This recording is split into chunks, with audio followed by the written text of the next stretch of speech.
Viral di media sosial video buruh tani salat berjemaah yang dilakukan di bahu jalan area persawahan.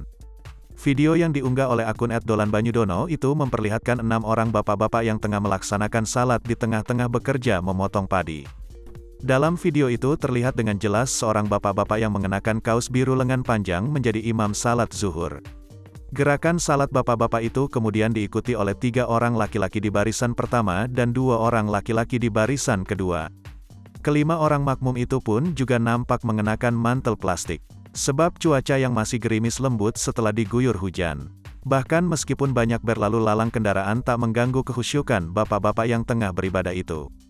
Dalam keterangannya, sang admin pun mengaku salut dengan bapak-bapak tersebut.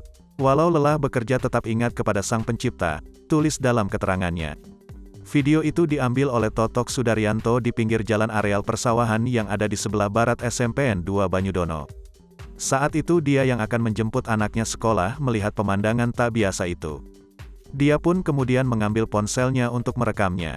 Aksi salat berjamaah ini dilakukan bapak-bapak itu di wilayah Desa Jembungan, Kecamatan Banyudono. Katanya, kepada tribunsolo.com, Kamis, tanggal 24 Maret tahun 2022.